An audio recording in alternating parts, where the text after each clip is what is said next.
Hola amigos, seguimos avanzando con el ciclo de documentales sobre la historia distorsionada y hoy les presentamos la quinta parte, dedicada a las enigmáticas e inexplicables construcciones de Baalbek.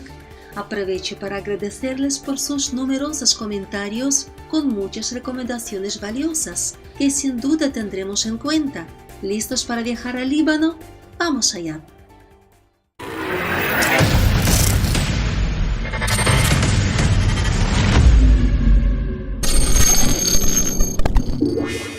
El enigma de Baalbek libanés. Los historiadores guardan silencio. Tecnologías de construcción de Baalbek que no podremos repetir.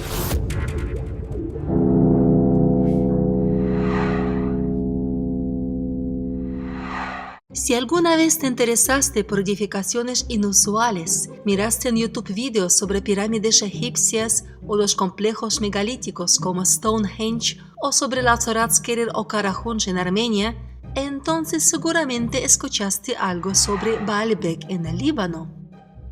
En comparación con él, todas las demás maravillas parecen inocentes instalaciones para parques infantiles. Lo que se encuentra en Baalbek es difícil de encajar en algún concepto científico debido al extremo gigantismo de los bloques de piedra hechos para construir un templo de llamado estilo romano. Cualquiera que quisiera llegar al templo de Baalbek durante su apogeo tendría que subir por la escalera con los peldaños más anchos y más altos del mundo. En cada uno de sus escalones caben en línea hasta 100 personas seguidas. Los escalones llegan a la altura de las rodillas de un hombre adulto, como si estuvieran creados para gigantes. Esta escalera se sube a una plataforma de dimensiones comparables a un campo de fútbol, exactamente 49 por 89 metros. La parte principal de este sitio la ocupan las ruinas del templo, que estaba compuesto por bloques de piedra tallada, con un volumen de 2 a 3 metros cúbicos cada una. Aquí por todas partes se ven dispersos los fragmentos de enormes pilares, grandes piedras perfectamente talladas, gigantes arquitrapes y zócalos. Desde las fachadas norte y sur brilla bajo los rayos del sol la superficie lisa de una piedra caliza de unos 7 metros de ancho llamada la terraza de Baalbek. Está formada por enormes bloques cuya fila superior se encuentra a una altura de 8 metros. Las excavaciones de 2014, cuyos resultados son poco conocidos, revelaron aún más cosas inexplicables, poniendo a la ciencia oficial en una posición extremadamente incómoda. Resulta que la construcción de bloques de hasta 1000 toneladas y más no fue ningún problema para los habitantes de esta ciudad, mientras que para nuestra generación sería un trabajo de una complejidad descomunal. En la cantera cercana a la ciudad, además de la ya conocida piedra del sur que pesa más de 1000 toneladas, se encontró otro bloque, mucho más grande, pero vayamos por partes. El templo de Baco o Júpiter era más grande que el Partenón de la Acrópolis de Atenas y estaba rodeado por un propileum, una columnata al aire libre compuesta por 52 columnas inigualables, ni en aquel entonces ni hoy. El propileo estaba conectado por 3 vanos con una plataforma hexagonal que albergaba el altar del templo, rodeado por un muro con 320 estatuas de dioses. De la columnata del templo sobreviven milagrosamente tan solo 6 columnas de 20 metros de alto y 12,5 metros de diámetro cada una. Son casi 2 veces más altas que las columnas del Partenón en Atenas. Estas se elevan por encima del valle y son visibles desde algunos kilómetros más allá de Baalbek. Los fragmentos de las columnas restantes están dispersos alrededor. No se puede entender de qué modo estas piedras de semejante tamaño pudieron ser partidas, transportadas y encuadradas perfectamente. Se afirma que las secciones de las columnas se tallaron en tornos gigantes en algún lugar de Asuán egipcio. luego fueron transportadas primero en balsas a lo largo del Nilo, luego por el mar hasta las orillas del Líbano y por último desde la costa hasta la cantera, a lo largo de 35 kilómetros por caminos de montaña, en carrozas tiradas por bueyes. No obstante, las piedras que se transportaron en Egipto y Mesopotamia, supuestamente por miles de trabajadores con ayuda de cuerdas y rodillas de madera, por un terreno liso y apropiado para desplazar ingentes masas de piedra, medían una décima parte que las piedras de Baalbek y pesaban cientos y cientos de kilos menos que estas. Si consideramos que las columnas constan de 3 partes y la longitud de cada sección es de aproximadamente 6 metros, resulta que el peso de cada cilindro es de aproximadamente 45 toneladas. Además, el terreno de Baalbek es angosto, está lleno de cuestas, curvas y piedras. Y por si fuera poco, a esto hay que sumar la ausencia total de carreteras. Ni siquiera hay restos de carreteras antiguas. 3 cilindros polidos de cada una de las columnas que aún siguen en pie se colocaron uno sobre otro verticalmente con un ajuste perfecto de las juntas. Las columnas están coronadas con un enorme entablamento y en las poderosas vigas que se superponen a la columnata descansa un friso de 2 metros. ¿Qué fuerza levantó estos muros de varias toneladas a casi 25 metros de altura? Pero Baalbek es famoso no solo por estas 5 columnas, sino más bien por unas gigantes losas de piedra que a primera vista parecen simples. Sí, la grandeza de la terraza de Baalbek destaca por el impresionante tamaño de las piedras que la componen. En la esquina noroeste de las terrazas se pueden ver 3 grandes, extraordinarios monolitos de increíble tamaño. Estos son los famosos trilitones o la piedra triple, sobre los cuales una antigua leyenda dice que están aquí desde siempre y para la eternidad y que siempre fueron considerados sagrados. El tamaño de los bloques es realmente impresionante. Cada uno de estos ladrillitos tiene en promedio casi 20 metros de largo, más de 4 metros de alto y casi 4 metros de ancho. El volumen de cada uno es de más de 300 metros cúbicos y pesa hasta 800 toneladas. Enormes bloques están ubicados a una altura de 7 metros sobre el nivel del suelo. A modo de comparación, en la mampostería de la famosa pirámide de Keops, el bloque más grande pesa 900 toneladas. El ajuste de los bloques de Baalbek es perfecto. Están colocados con una alineación exacta y precisa en sus esquinas y caras paralelas. Las piedras parecen estar tan unidas entre sí que incluso una gota de agua no puede colarse entre las juntas porque no hay espacio para ello, sino que se desliza hacia abajo por una canaleta. A casi 1 kilómetro de distancia de este templo se encuentra un yacimiento de piedra caliza, donde se encuentra otra celebridad mundial, la Piedra del Sur, o en el árabe antiguo, Gayar el-Kibli. Es la piedra procesada más grande del mundo, superando en tamaño incluso a los trilitones. Este bebé nunca fue sacado de la cantera, pero al parecer estaba preparado para completar la plataforma del templo. Como pueden ver, desde el principio la Piedra del Sur fue hundida en el suelo por un extremo, y todos la conocen así. La longitud del bloque es de 21,3 metros y el ancho y la altura de la Piedra del Sur son de 4 metros. Su peso supera las 1.300 toneladas y su volumen es de 433 metros cúbicos. Según los cálculos del ingeniero ruso Kolamichuk, para mover este bloque de piedra del sur se necesitarían los esfuerzos simultáneos de unas 60.000 personas. Pero, ¿de dónde podían haber conseguido tal cantidad de gente y dónde habrían podido situarse 60.000 personas en la cantera? Es característico que los artistas que ilustran artículos o libros que tratan sobre el levantamiento y la colocación de grandes monolitos en la antigüedad representen de manera invariable algo así como una gran palanca capaz de levantar con tremendos esfuerzos como mucho unas pocas toneladas. pero en ningún caso más de 1000 toneladas. Mientras que los egiptólogos y creyentes ortodoxos en los métodos primitivos afirman que los bloques de piedra pueden ser movidos y puestos en su sitio utilizando solo la mano del hombre, expertos en trasladar grandes pesos con grúas modernas tienen grandes dudas al respecto. Una compañía especializada en grúas de alto tonelaje instaló una prensa hidráulica que pesaba 65 toneladas. Para elevarla y pasarla por encima del tejado, tuvieron que traer una grúa especial.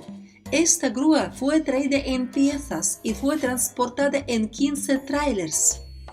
El peso máximo que se consiguió levantar con una grúa especial fue en una central nuclear, levantando pesos de entre 100 y 150 toneladas. Los expertos, al ser preguntados por bloques de más de 200 toneladas, como los que se usaron en el interior de la Gran Pirámide y en el Valle de los Reyes, mostraron su asombro y escepticismo, dudando de los primitivos métodos propuestos por los egiptólogos. Así que ya no digamos si habláramos de piedras como las de Baalbek, que pesan más de 1000 toneladas. Algunos investigadores oficiales afirman que los megalitos los bajaban deslizándolos desde la cantera hasta el lugar de la construcción. Sin embargo, ¿cómo es esto posible si la cantera está ubicada por debajo del lugar de construcción? Efectivamente, según el investigador del Laboratorio de Historia Alternativa Andrei Kuznetsov, las mediciones realizadas en Baalbek mostraron que la altitud de la cantera es al menos 20 metros más baja que la altitud del lugar de construcción del templo de Júpiter. Esto significa que durante el transporte las piedras tenían que ser movidas cuesta arriba y ser levantadas al menos hasta la altura de un edificio de 5 a 6 pisos, lo que dificultaría aún más una tarea de por sí ya imposible, tal y como ya hemos explicado. Además, hay que tener en cuenta que dichos bloques no se deben engrasar durante el transporte, ya que las piedras deben encajarse de modo que no quede ningún espacio entre ellas. De hecho, ni siquiera es posible meter una aguja entre los bloques de Baalbek tan fuertemente unidos. La ciencia oficial pone un ejemplo en el caso del obelisco de Mussolini, que fue llevado a Roma por carreteras con ayuda de rodillos de madera. Sin embargo, el peso de este obelisco era de tan solo 300 toneladas y no de más de 1000 toneladas como ocurre en Baalbek. Y además usaron carreteras, ausentes en Baalbek. No hay ninguna carretera que lleve hasta la cantera de Baalbek. Tal vez los transportaron en globos. En 2014 se llevaron a cabo excavaciones en este lugar y se reveló al mundo otro gran megalito inacabado que se encontraba debajo de la Piedra del Sur. Su peso es aproximadamente de 1650 toneladas. ¿Cuánto? Además, se encontraron 15 cuevas con enterramientos que datan del periodo bizantino. La altura y el ancho de este nuevo monolito resultó ser de unos 6 metros de ancho y 19,5 metros de largo. En el lugar trabajó un grupo de investigadores del Laboratorio de Historia Alternativa, LAI, junto con el famoso científico ruso Andrei Yurievich Sklarov. Antes de la excavación, este lugar tenía este aspecto. Y así se quedó tras las excavaciones. Los investigadores encontraron una finísima hendidura totalmente recta debajo de la Piedra del Sur. Las mismas incisiones fueron encontradas en los escalones. ¿Qué es esto? ¿Una grieta natural ordinaria? ¿Un corte hecho por un láser? ¿O la simple tecnología de hormigón? Aunque no puede ser tan simple si todos todavía se rompen la cabeza sobre cómo pudo haber encajado todo esto de un modo tan armonioso y perfecto. De hecho, este no es el único caso en el que una enorme piedra ha sido cortada como si hubieran usado una regla para trazar una línea totalmente recta y luego hubieran cortado con unas tijeras gigantescas. Sin embargo, la ciencia oficial asegura que la naturaleza misma se encargó de partir la piedra en dos con una perfectísima línea recta. Aquí, por ejemplo, vemos una piedra dividida en dos, pero la sierra o lo que sirviera como sierra no llegó al fondo y más tarde las dos partes se separaron y el borde inferior donde no había llegado la supuesta sierra se rompió torcidamente. Aquí vemos una interesante corte transversal de una piedra de 2 metros en Jacasia, en el lago Itkul. Y esto ya es incluso divertido. Una roca en Arabia Saudita cerrada como si hubiera sido cortado por una espada gigantesca. ¿Volverán los científicos a decir que fue por un soplo de viento? Aunque, ¿qué va? Dirán que fue por la erosión o incluso que la piedra se cortó a sí misma. Bueno, mientras la ciencia está tratando de modo solemne de inventar otra teoría sostenible sobre todo esto, los investigadores alternativos continúan sus indagaciones independientes. Algunos de ellos insisten en que los cortes se hicieron con este tipo de herramientas. Y sorprendentemente, algunos estatuas e imágenes antiguas se parecen a tales mecanismos, como estas piezas de museos de Costa Rica y Nicaragua. Mientras estos animales cortaban con estos mecanismos en sus cabezas, este otro, encontrado durante las excavaciones en una necrópolis en la ciudad de El Caño, en Panamá, tiene la herramienta cortante en su cola. Y aquí está una máquina minera moderna para abrir galerías. Además de los animales, los antiguos indios mayas también representaron en una vasija a cortadores de piedras antropoides, trabajando con una especie de cascos herméticos y con herramientas parecidas a sierras circulares. Si usted tiene su propia explicación, le invitamos a la discusión en los comentarios debajo del vídeo.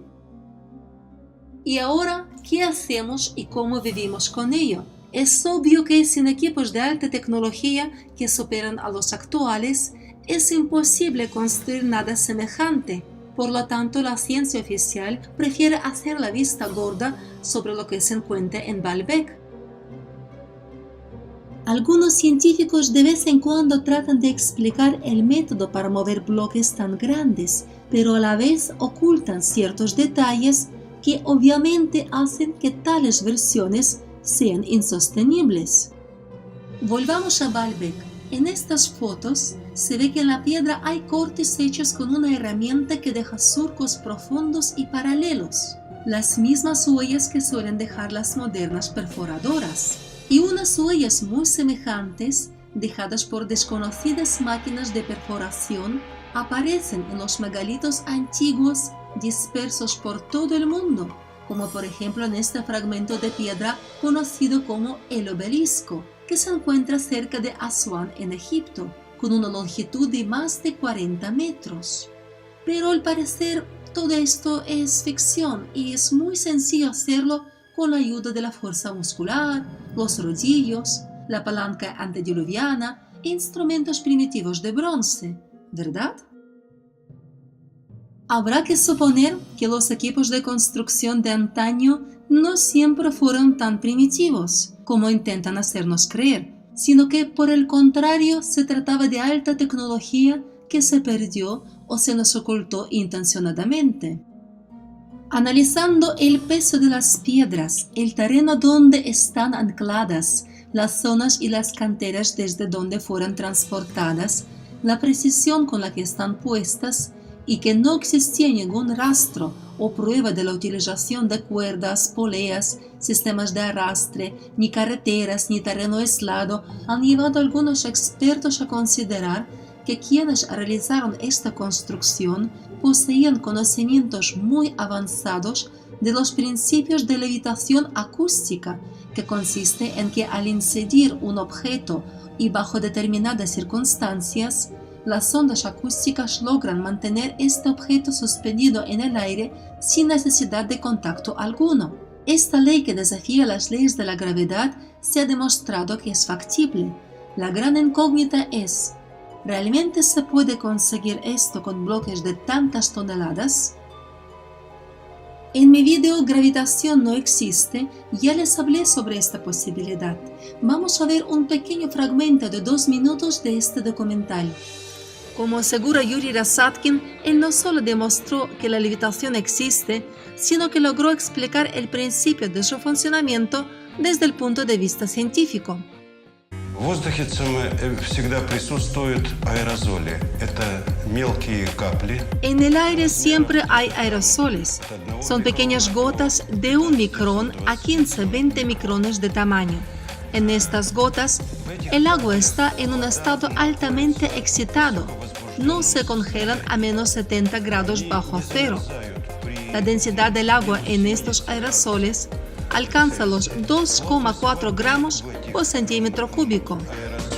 Достигает 2,4 грамма на кубический сантиметр. Las moléculas de agua están comprimidas. Entonces, si se ven afectadas por campos acústicos débiles, por ejemplo por el sonido, explotan, liberando un poderoso impulso de energía. Счет импульса от самоотдачи и возникает вот это вот подъем или компенсация силы тяжести. Debido a este impulso de retroceso, se produce la elevación, la compensación de la gravedad y el ascenso de una persona u objeto. Se estima que la concentración de aerosoles, que generalmente está presente en el aire, si estalla en 1 centímetro cuadrado, entonces la fuerza de levantamiento alcanzaría los 300 gramos y por metro cuadrado es de 3 toneladas. Este es el tipo de elevación que existe en la naturaleza. Метр – это 3 тонны. Вот какая подъемная сила существует в природе. Solo queda una pregunta abierta. ¿Qué hace que los aerosoles exploten? Si es el sonido, ¿cómo debería ser? Cuando los monjes tibetanos construyeron un templo a una altitud de 400 metros, tuvieron que levantar y mover ahí las piedras. A una distancia de 100 metros del escarpado acantilado, ellos colocaron una gran piedra de 1,5 metros. Alrededor se colocaron los músicos que tocaban los instrumentos musicales, y los monjes a la vez estaban cantando acompañados por estos instrumentos musicales. La piedra comenzaba a temblar y finalmente se elevaba a esta altura de 400 metros. Esto se puede llamar una levitación de sonido. Una teoría muy pero muy interesante. ¿Qué piensan ustedes, amigos? Como siempre, espero sus comentarios, reflexiones y puntos de vista. Próximamente. Los etruscos. La verdad oculta sobre los orígenes del Imperio Romano. Pueblos eslavos. ¿Por qué y para qué distorsionan su origen antiguo?